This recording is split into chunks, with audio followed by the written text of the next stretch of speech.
agency, whether you're a speaker, whether you're an attendant, whether you've been in this field for 10, 20 years, or you're absolutely brand new to it, all of us together, and it really comes to the mission of ACT-IAC, are trying to find new and better ways to bring the sort of innovations and technologies that we see going on in the private sector and in nonprofits, and to be able to integrate them directly into and create the public value that we know that our critical public services so desperately need.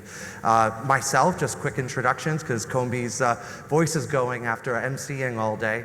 I'm Justin Herman. I just actually spent last 7 years at General Services Administration, where I led their Emerging Technologies program for citizen services, but recently have become head of public sector for a very soon-to-be future ACT-IAC member, Twilio, that provides omni-channel cloud communications. And as I'm fond of telling people, I'm paying for all the sins that I had at GSA when I used to tell people in ACT-IAC events how easy it is to provide innovative technology solutions to government.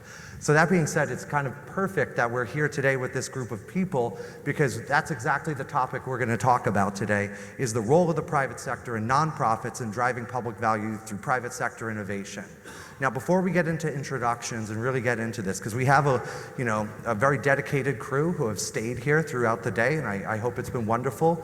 We're going to ask them, we have some questions, because we want to dive into insights, because in all sorts of different ways, people up here are working in different ways to bring that value of what they see and to create better inroads and deliver that value to the public sector. And we're going to learn and ask them about this, but I want to make sure that throughout this conversation, if any of you have a question, an idea, something that you want to say, we want to make this as engaging and open as possible. So please don't feel bad about being rude or anything like that. Just raise your hand up a little bit, and we're going to make sure, especially if there's something we're not addressing or some question that you have that you want to pose, please feel free to do that. So that being said, now that the ground rules are a little established, I'm going to join our speakers over here. So first off, we have Megan Metzger, who is Chief Executive Officer for Decode. Hello, Megan. Hello. We have John Pilatich, who's Foreign Service Officer at the Department of State. Okay. We have Susan Joseph, who's co-founder and executive director, Diversity and Blockchain, Inc., and former B3I North American representative. Yep. How's it going? Next, we have Jamunda Sandor. Perfect. And she is president and CEO for Cyberbond Federal Solutions, LLC. Thank you for joining us. And finally, we have George Harada, who is technology lead for Lab CFTC, Commodity Futures and Trading Commission. Now, that being said, titles are one thing, but experiences are another. So I was hoping maybe we could go down the row and just briefly talk about what are you currently doing that's driving and bringing some of these private sector innovations into the public value. Maybe we want to start with you, Megan? Sure. Everyone here gets the award for the day for sticking around, so really fantastic to see you. Decode, I'll give you a quick overview. This is directly in our wheelhouse, and this entire conference I think is fantastic. We have one mission as an organization, and that is how do we get private sector emerging technologies into the missions of government so that the government can be more effective at what it is we do. So whether that's protecting soldiers, providing services to citizens, or being good stewards of taxpayer dollars. So we do that through two different things. One is we run a technology accelerator, and I know that's a little bit different concept probably for a lot of people in the room. We do not sell technology to the government, I want to be clear there, but what we do is we select and scout for the best technologies from the private sector from around the world. We take in applications and we accept only the best for programs where we are educating them on how to be effective in government and kind of navigate all the nuances that Justin alluded to on how difficult the market is. And we run those around different topics. We run 5 accelerators a year with artificial intelligence, cyber, we're doing space, we're doing health. So we get to see a lot of great stuff. We've done 70 companies to date, so I've lived that pain quite a bit. And then the other side is we actually run a training program for senior leaders across government. On the flip side of that, how do you actually navigate bureaucracy, change culture, and bring in emerging technologies into your organization? We've trained several hundred leaders right now. Fantastic. So just to test out the audience participation a little bit, how many people here are familiar with tech accelerator programs? All right, so we can talk about this a little more. And actually that is well, because one of the great tech accelerator program comes out of the Department of State that we know about, but why don't you explain a little bit more about what you're working on? Sure. No, indeed. I would say that it's a good to build off of Megan's presentation, because indeed we are in government are in need, frankly, of quite a bit of the expertise and sort of nudging, if I may say, when it comes to the ICT space. I myself work with Ambassador and Deputy Assistant Secretary of State for Cyber and ICT Policy, Rob Strayer, who we had the pleasure to hear from a little bit earlier when it comes to sort of some of the cyber challenges and security challenges to maintaining a healthy digital ecosystem for emerging technologies to be able to grow. We also heard from a director in one of my offices. We're talking about sort of the efforts of the State Department to, from our office, the efforts to sort of work on coordination amongst the interagency and getting a harmonized position on various emerging technologies, including AI, and the work we did with the White House on the presidential executive order on artificial intelligence, and then advancing that into international bodies like the OECD, and trying to bring about principles that make it easier for then our companies, yourselves as well, to engage in the, let's say, the more kind of competitive global environment. And in that sense, we've done, I've been personally involved in a few things of late at the department from our office, which is the Office for International Communication and Information Policy within the Economic Bureau. So we have a sort of economic focus on these policies. We're looking at essentially data policies, privacy issues, issues of concern to also the cyber side, and making sure that there's secure networks. In that respect, we also heard my ambassador talk about the 5G efforts to ensure that trusted vendors are used for building out 5G. This is one of the things that we're promoting abroad, and so we're picking up on elements from our industry, not just in terms of how to work with emerging technologies and apply them, but also ensure that the networks that those emerging technologies run on are, let's say, using trusted vendors and subject to, let's say, government legislation that doesn't allow countries to just sort of insist on companies taking over data or having access to data. A much more sort of due process approach, and indeed our own case of Apple and the FBI is quite indicative in this respect, as opposed to some other countries. But indeed, also I would add that with respect to the 5G efforts, we are not promoting an American brand. We are not. It's not commercial advocacy for U.S. companies. Indeed, we're sort of promoting European champions and champions from Asia, largely because we see those as trusted vendors that have, let's say, adequate government frameworks. Yeah. But then in terms of coming back to what we're doing for both like-minded countries and our companies abroad, I'm also responsible for implementing the Digital Economy Officers Program, or DEO program, we call it for short. It's a new program from our office that is aiming to ensure that we have about 1,500 economic officers abroad, and about 150 of those are double-hatted, as we call them, the DEOs, Digital Economy Officers. They're sort of, they need to be equipped with the knowledge and that they need to be able to address digital issues for both U.S. companies abroad, and also to sort of lay the groundwork for potential partnerships with other companies in other countries. And so in that sense, they need to be able to know the legislative frameworks for the digital space, also privacy, these kind of new frameworks that are coming about, let's say. And so that's one aspect. And then the final one that I would touch on is a new effort that has been launched by our Assistant Secretary of State for Economic Affairs and Business Affairs, Manisha Singh. And it's an economic diplomacy innovation roundtable series. We're sort of reaching out to companies and reaching out to particularly sort of the emerging tech companies. We had a recent one on blockchain at the Digital Chamber of Commerce, and indeed the idea was to sort of bring in, of course, perspectives from the companies that are engaged in emerging technologies that some of our leadership does not have the chance to sort of really dig in with and understand the issues that they're facing. And sort of the idea is to make sure that they can be competitive abroad. And so there are several efforts from our side at the State Department to ensure that we can promote U.S. companies in a sort of competitive global environment. And I'll leave it there.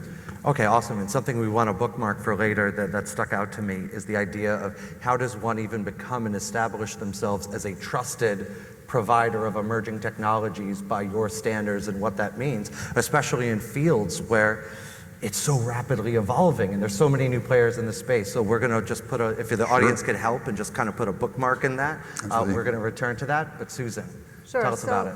I have two roles. I know that you said in my intro that I was formerly with B3I. I'm just curious, Who here has heard of B3I? Okay. Brett has. Okay, right. But no, because there's a lot of acronyms floating around this space, and I didn't want to presume that anybody knew had heard of that. So B3I is a global insurance initiative, and one of my specialties is building consortia. So if you're talking about public-private or pure-private or sometimes not-for-profit consortia, this type of technology is a team sport, and it requires, I believe, consortia. So I have been on the front lines of developing and building from identity consortia back in 2016 with ID 2020, and then more recently with the insurance world. That is one hat that I wear, so there's a lot of issues regarding governance, regarding technology choices, regarding how to work with partners who all are different stakeholders, be they largely government, because I've been in heavily regulated industries, so there's a lot of interface with regulators on this. So there's just a lot of dynamics in consortia building that I think is kind of an up and coming area of how to do, it's joint ventures on steroids is how I like to refer to it. My other effort is the not-for-profit that I have co-founded, which is Diversity in Blockchain, which aims to bring diversity to this space, which I think is a very critical initiative because we're talking about an emerging technology. And rather than wait 20 years and get it wrong and have to go through a bunch of litigation and a lot of woe is me and oh, look how we built this technology, we need to fix things, we would like to start from the outset with an eye to diversity and make sure that this technology gets built the most responsive way. So that's what that initiative is about. Awesome. Well, thank you so much. Next, please. Thank you, Justin. Good afternoon, everyone. Cyberborn, we are a ATA certified women-owned business. We primarily focus on multiple verticals. As you can imagine, any small businesses would do. We do IT consulting, program management. We do software development using agile technologies primarily, focusing on emerging technologies like robotic process automation, machine learning, AI-related technologies. We built a product framework called Atlas. We use it as a data accelerator and use it for our customers to do workflow automation. Besides that, we are also doing a lot of trainings in agile space, in blockchain. We're also trying to develop a consortia framework where globally we can impart blockchain-related trainings. Thank you. Awesome. Thank you so much. George, it's up to you. Last and probably least. So is this on? I guess it is. Yes. Great.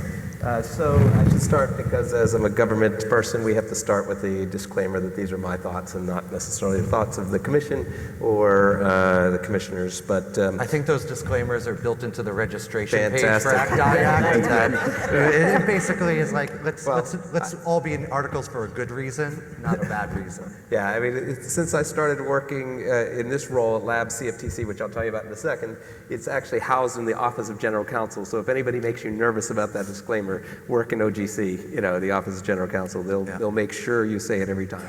Anyways, the Commodity Futures Trading Commission, you've heard people mention it throughout the day, but we mainly focus on the risk transfer markets, the hedging markets. So basically, it's the complex derivatives. It's things like futures and swaps, options, that sort of thing. And part of that, and our goal there is to foster these open, transparent, competitive, financially sound markets. And part of that oversight, and where it might intersect a little bit with this group, is that we have oversight of some of the cryptocurrencies. So things like Bitcoin and Ethereum, that sort of thing, those things sort of fit into our purview. The ICO stuff, that sort of ends up more in the SEC space.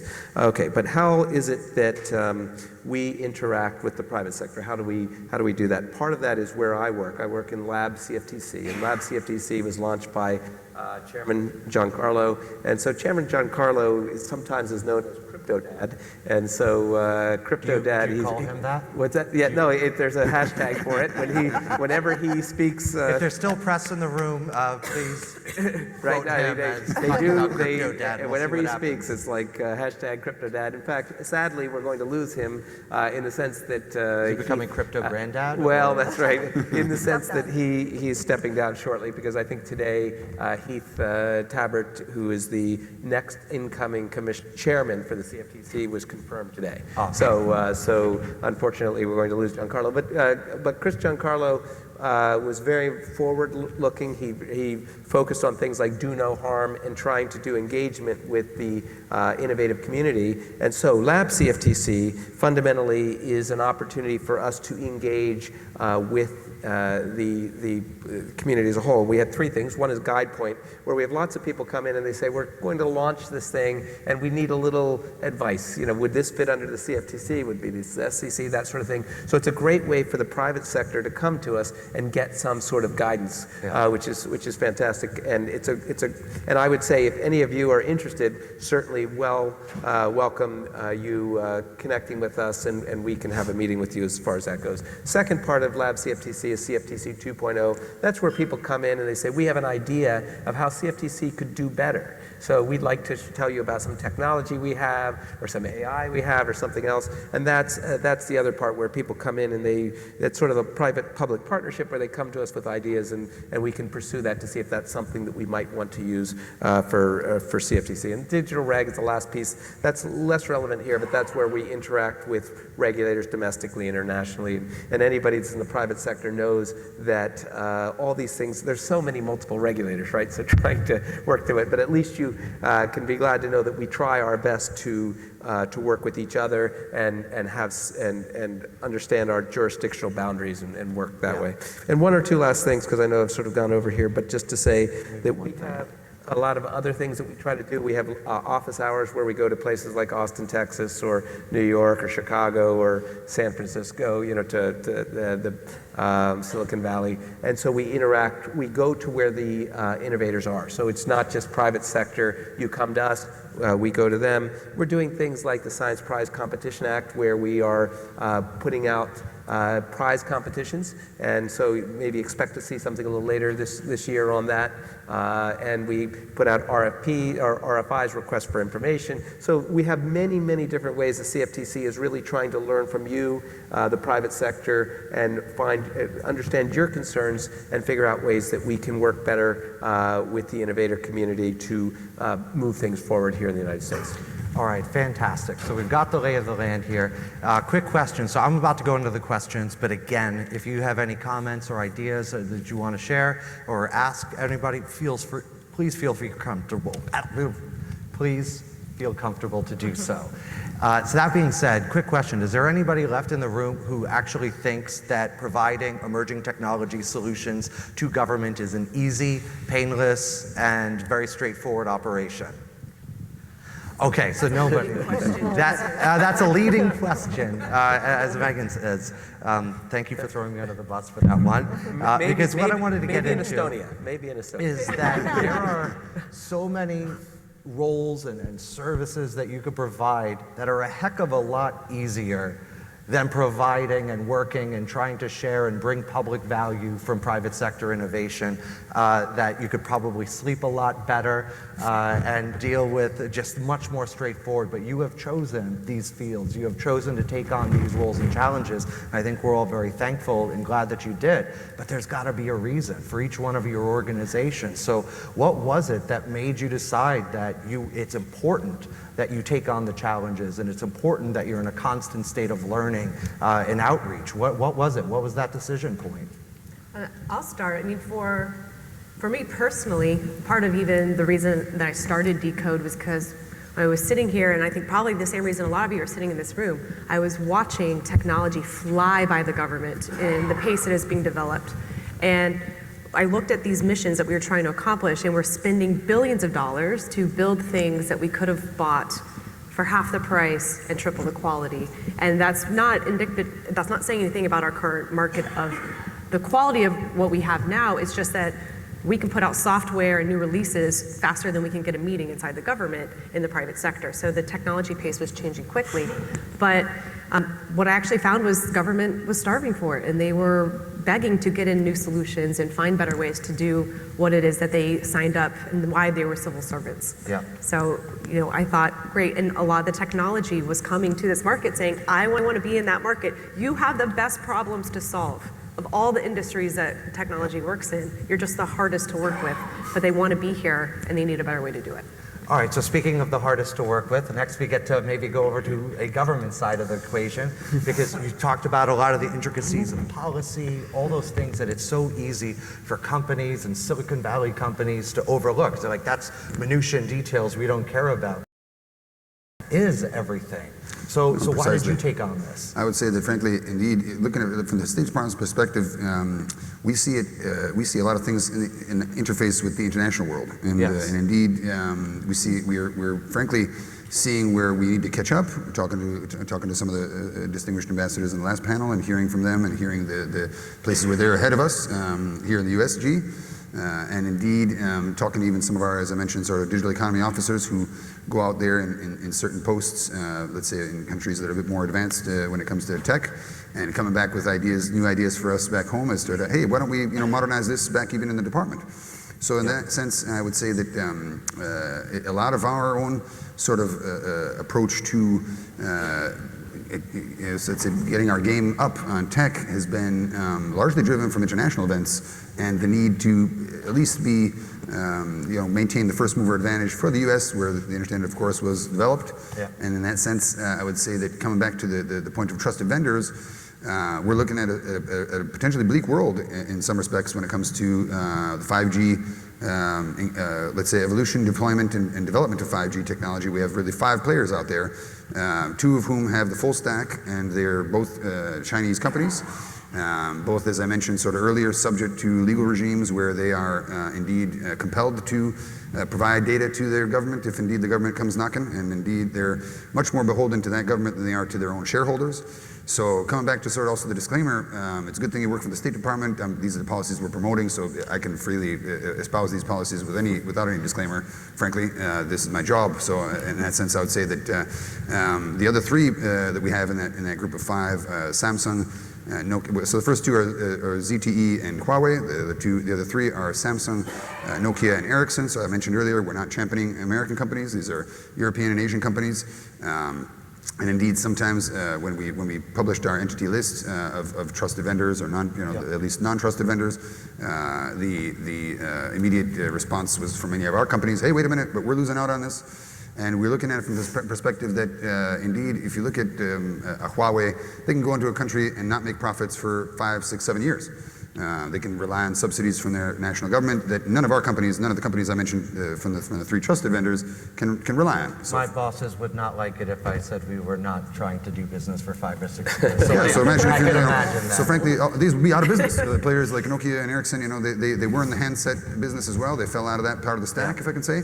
And so essentially, they're providing critical radio access network equipment right now that we would really like to ensure that plenty of other countries out there adopt the technology from these vendors. So in that sense, that's where I would sort of say is that's part of what also drives our own debate back home, and helping to get the rest of the federal interagency sort of harmonized, because we don't have. You keep saying that word, harmonized, in one of the most disruptive and sometimes feeling from the outside chaotic fields. But this is the second time you've mentioned. Well, on the harmonized. 5G case, we've been able to do a good job in terms of getting most of the interagency on board on promoting the trusted vendor approach, and this has largely also been adopted by the White House. And then I would also say that it's partially because we, in our office in particular, are coordinating also for engagements at the International Telecommunication Union.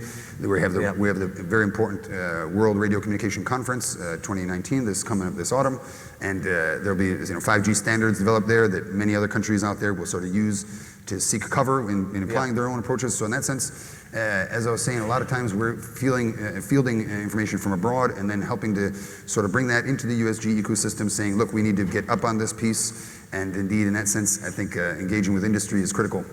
Awesome. All right, Susan. All right, so I'm going to take it from the perspective of private enterprise, regulated, heavily regulated, right? Insurance regulated on both the risk side and on the asset management side. You don't have a choice but to work with regulators, and you're a global business for the most part. So you also have to figure out the global regulation piece. So all of that requires that you come into this space with some kind of an open mind, ability to educate, and a desire to really push hard to innovate. I know there was an earlier conversation about culture of innovation, and I think in general, this is my personal opinion, but I think private industry can hide behind regulators and say, oh, we can't do that because we need the blessing of the regulators. And while that's true, I don't think it's an excuse. I just think it's something that people use to shy away from changing behavior. Yeah. So it's an interesting and exciting field when you're on the beginning of this, but I also think it's going to happen. Right? Your industry is going to shift, and you're either going to go with it or you're going to be left behind. So you see inevitability behind it. Jamuna, Absolutely. what about you? Sure, I'm going to pick it up from where the inevitability arises. I can give a practical example of what we are facing with one of our public customers, federal agency. One of the task orders, they had a lot of manual process in place to transfer information processing.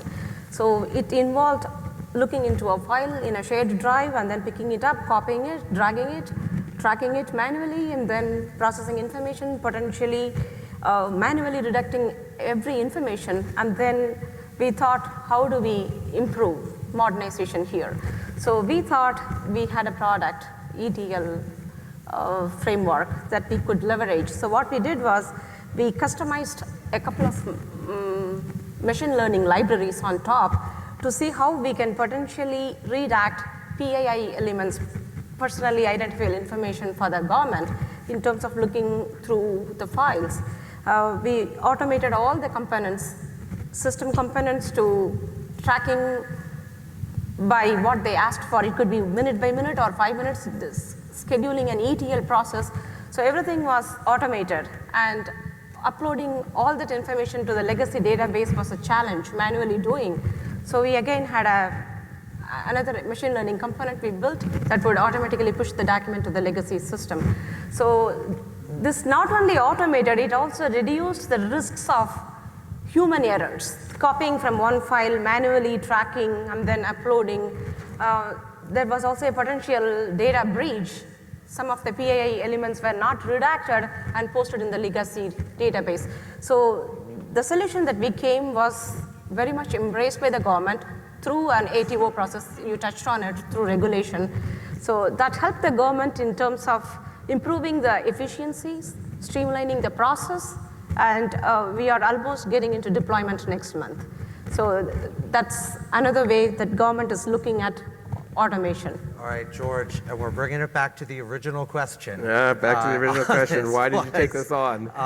Why was it important for you? And this can be personal. This can be like, why do you choose to take on this task? Sure. Well, I'll take it from more of a CFTC perspective, but I don't know if it was Freakonomics or if it was Malcolm Gladwell that was talking about one of the things that is so difficult, and maybe it's I don't know. We have women here. We can see if it's a man or a woman thing, but the men not asking for directions. Well, one thing that we're uncomfortable saying is, I don't know, right? When somebody asks a question, we want to always sound like we know what we're talking about. So it was one of these books that I was reading that's saying that one of the rarest things for somebody to say is, I don't know. But one of the reasons we've taken this stuff on is that I think it's a humility in the CFTC to say, look, we don't know this stuff. We don't know all the answers, but we do know that the private sector is innovating like crazy. There's lots of stuff happening. We're trying to catch up, keep up, and so that's one of the reasons we have this interaction, is so that we can learn from people. And let me give you one quick example.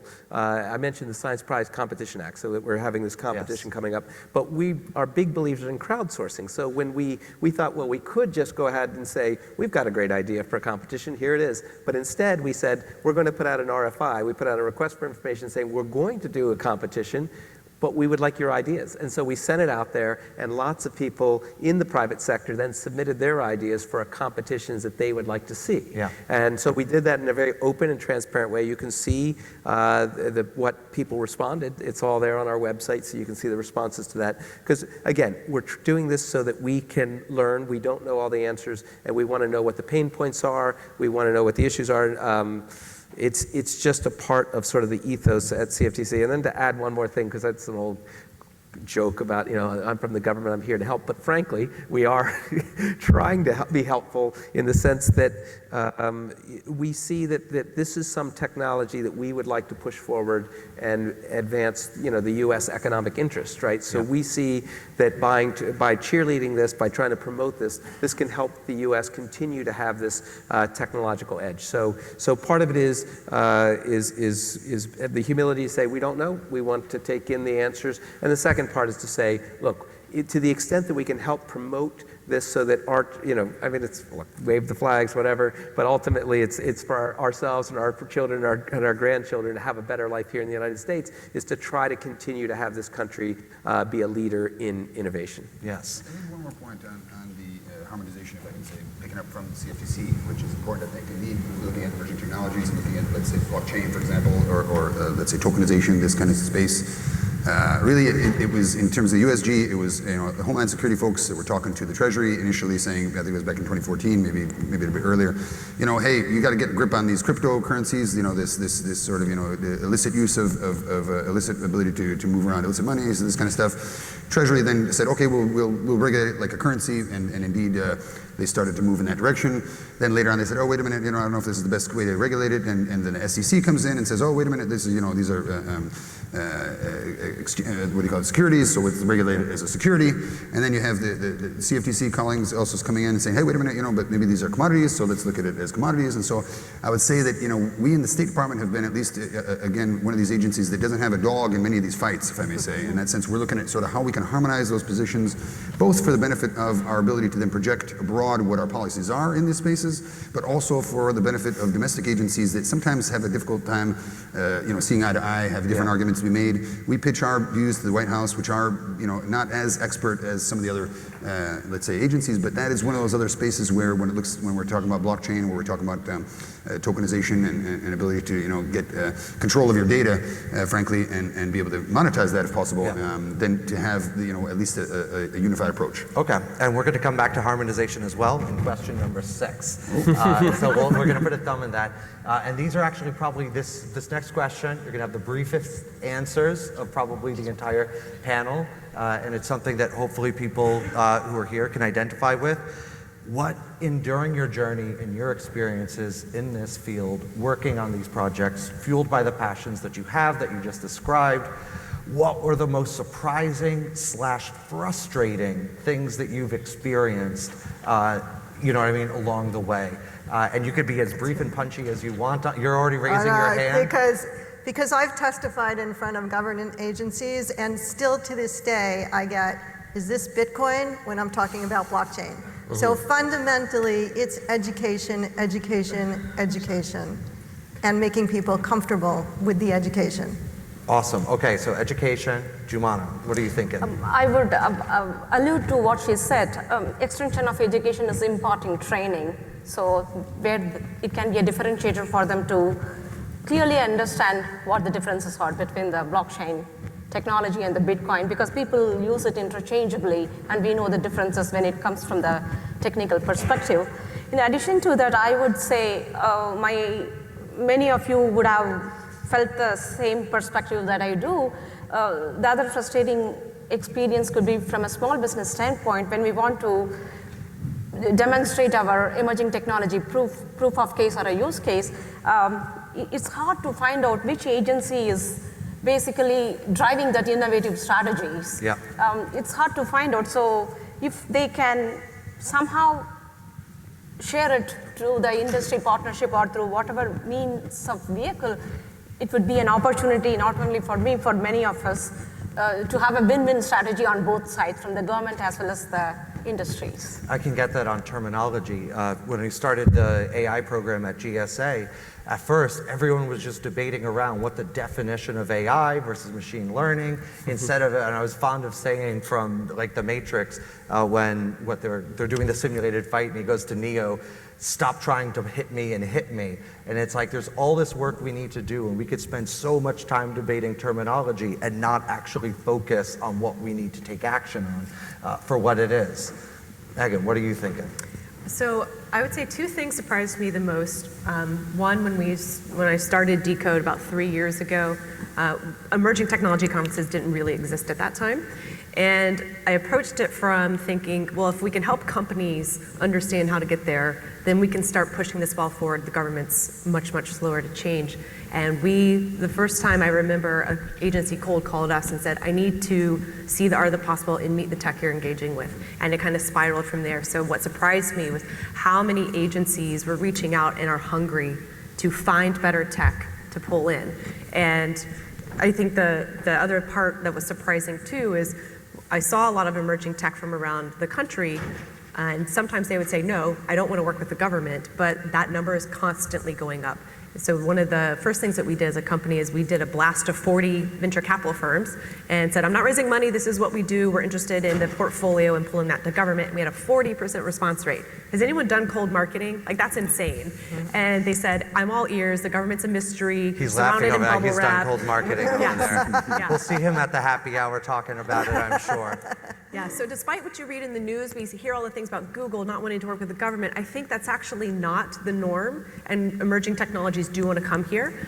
Frustrating part, of course, is for every one of those amazing government people that is moving the ball forward in this awesome coalition of the willing, there's 2 more people saying the status quo is fine, or saying working with emerging tech is risky. And I would say, a lot of the emerging tech we're working with is not emerging in the private sector, it's just the tech.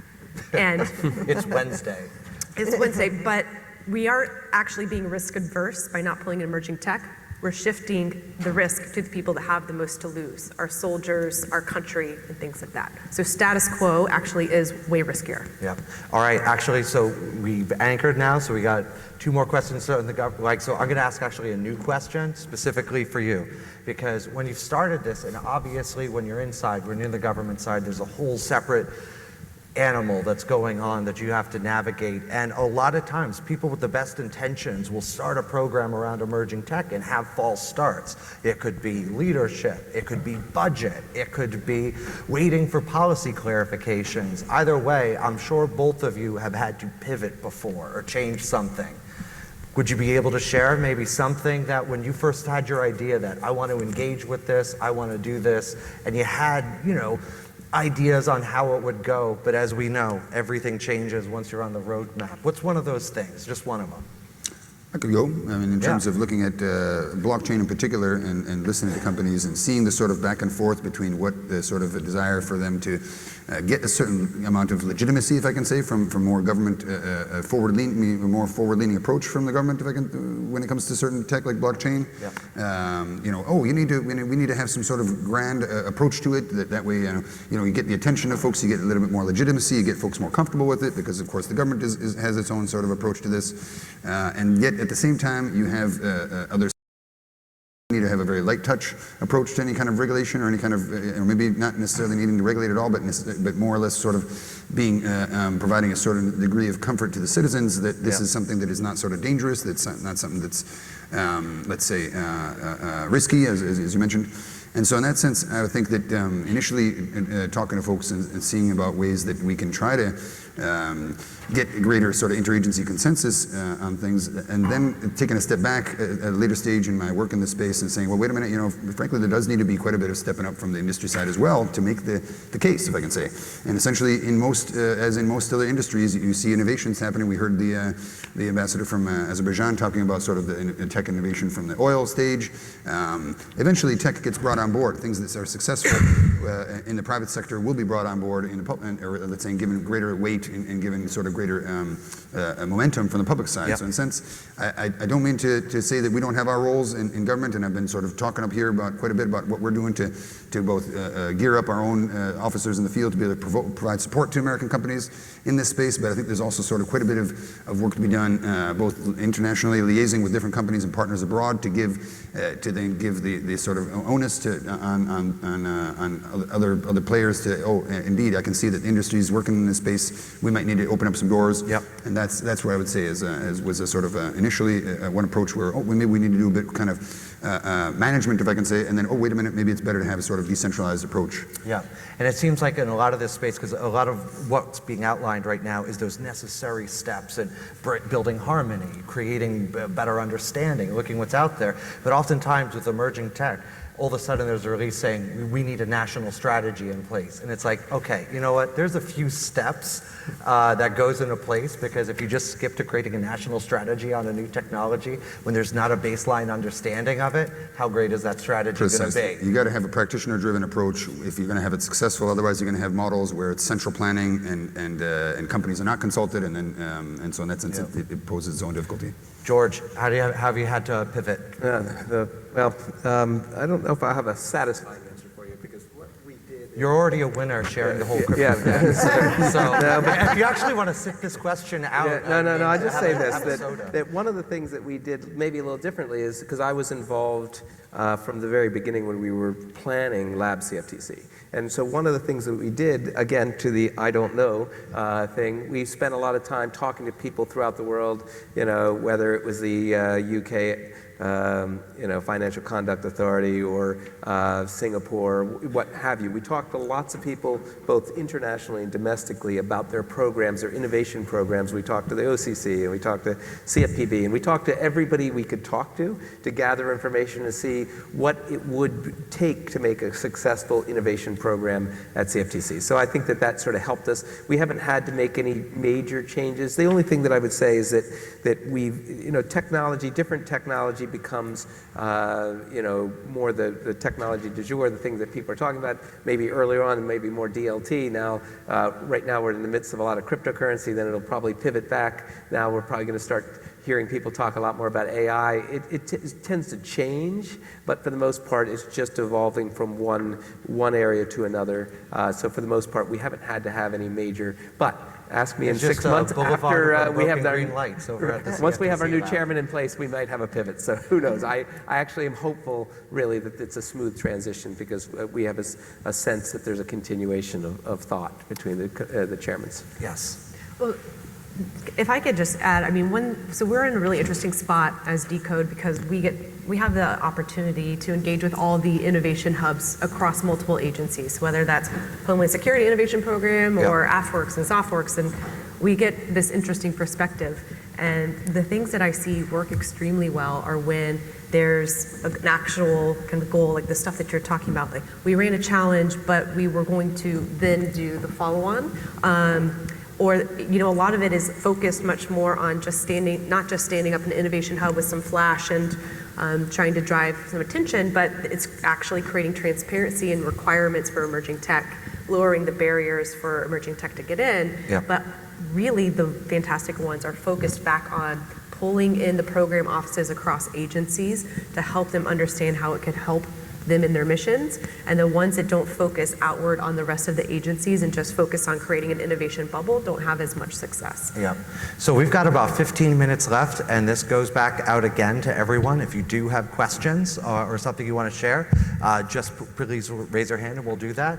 But I'd like to start with Juliana on this. And what it is so obviously we talked about the challenges a little bit, but there's an ideal state of what would be perfect for you if there was all the mechanisms in which private sector, nonprofits could be able to more smoothly deliver and create the public value.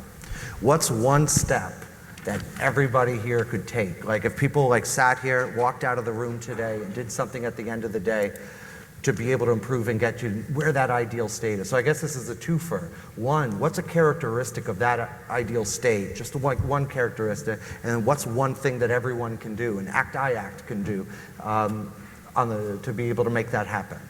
Sure. I think, Justin, I feel creating a win-win strategy again from both the government side as well as the industries.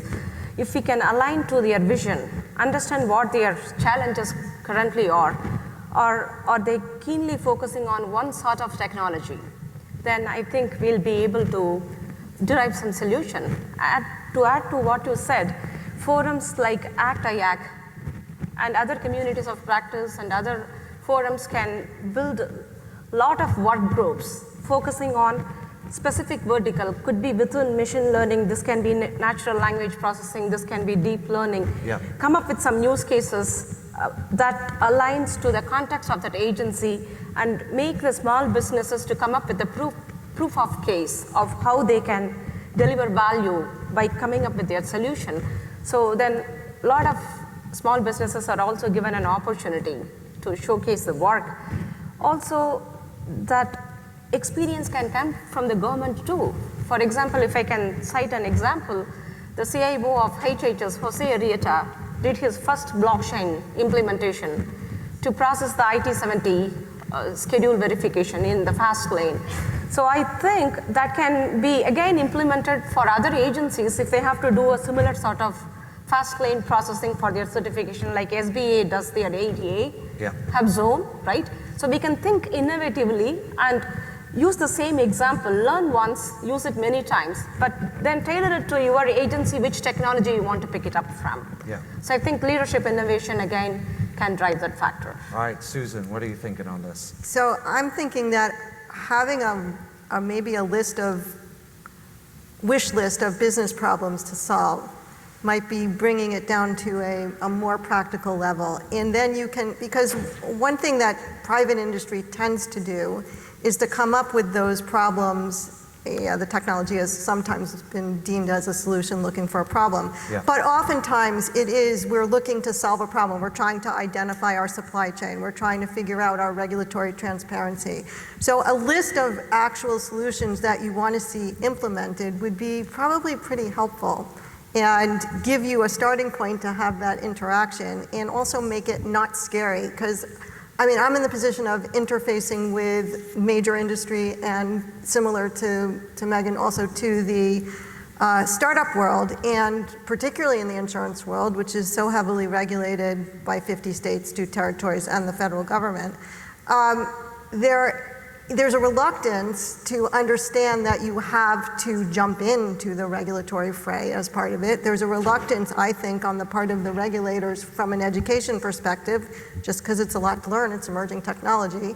And so having a list of problems and a list of ways to go about solving them, and regulators being able to learn from each other, which goes to your point, so you don't have to reinvent the wheel. A lot of the solutions are very similar and can be morphed, would be extremely helpful. All right, who's got the next step everyone can take? Who wants I've to got a jump nice in? follow-on for All that one. Because I think, back to our point, there's a lack of transparency sometimes because we live in this world and we know our requirements really well. So it's not as transparent as we think it is. So if there's one thing that I think government could do, it would actually be what you said earlier. We don't know. So I see a lot of requirements hit the street that unintentionally block innovative solutions from coming in because we've overprescribed what we need. So we've written all of our kind of our wish list on based on our knowledge of the market. So for example, we might have a spec in there that says, I need a solution that does X, Y, and Z. And we've had 5 solutions say, I can't bid on that because they wrote it, but I know I could fix that problem much more effectively. So we have to start getting towards more of a kind of statement of objectives type world where don't tell me you need a rocket, the boosters, tell me you want to go to the moon, and I'll figure out to slingshot you there. I think with that also comes just getting out of the office and understanding that the innovative solutions that we want, the emerging tech is not looking at fbo.gov waiting for the alert to come through. So we have to think differently in how we are actually communicating our requirements out to the private industry and get outside of our box a little bit to go to the tech hubs and make sure that they understand our requirements. Yeah, and to riff off something that Georgia was saying earlier, when you were talking about like competitions and prizes, and is everyone familiar with challenge.gov and prizes and competitions? Yes, you are. I'm going to assume that everyone's arms are tired from clapping so much all day. Is back in the early days of designing prizes and competitions, agencies would stumble because here the whole point of a prize and competition is to bring in ideas, and what people would do was write exactly what they wanted. And it was just like, okay, so why don't you just build it then? Why do you even need a competition? Because you're already limiting what the solutions will come in on it. So creating the recommendations, creating the requirements in such a way that allow new ideas to happen are absolutely critical. What are you thinking? No, I frankly just attended an event yesterday where I would say that we are at least getting better in the USG side. It was a Customs and Border Protection hosted event. We had, I think, 14 or so companies and consortia presenting proof of concepts for solution to cross-border shipping and using blockchain in the space. And they had provided a very broad set of parameters. In that sense, you had a quite let's say, varied and distinctly different set of solutions that were offered from these companies. And I thought that was a fantastic. I was asked to come in and participate in sort of the judging of these proofs of concept, and I thought it was a fantastic approach to really soliciting ideas, making it a bit broad, but at the same time putting some kind of parameters in place as to what was really sort of the problems that need to be solved. I was really, sort of impressed with it, and I think, frankly, that these are the kind of things that we need to be seeing more of here. Yeah. So, George, we're going to start with you, and this is going to be the last structured question. I thought I was getting out of it because I saw the stop. Do we have 5 minutes, or are we done? Clearly, It's time up? Okay, Comeys, we're all here. I'd be happy to listening answer the question. I'm just trying How to... about this? One quick sentence with just one more minute. So obviously, now we really have to be succinct. Okay. What can people do right now to take action in your program or any program? What can they do to take action and get involved? Yeah, so what I would say for the CFTC is if you're interested, if you've got something that you would like to share with us, we've got this great thing, as I mentioned, Lab CFTC, come on in, talk to us, and if I had longer, I'd tell you story after story of people coming in and helping us to understand how our policies hurt or help them. And so come see us if you have something interesting that you want to share, some technology you want to share. That's an easy way to get involved. Fantastic. Jumana. I would say reach back and then we can collaborate and work together. Awesome. Susan? Similarly, but I would say go out and educate, pick somebody who doesn't know very much about this and tell them what you learned today. One person. Reach out to international partners, work with them, get ideas that you can come back to with us, to the State Department with, and others, and then we can sort of feed ideas out. Bring us home, Megan. Right. Innovation is hand-to-hand combat. Be willing to get kicked out of someone's office and never stop asking why. Can I get invited to your space programming? Of course. All right. With that said, I would like to thank, of course, ACT-IACT and all the organizers and sponsors who put this all together today. Please follow up with everyone here and have a great rest of your day.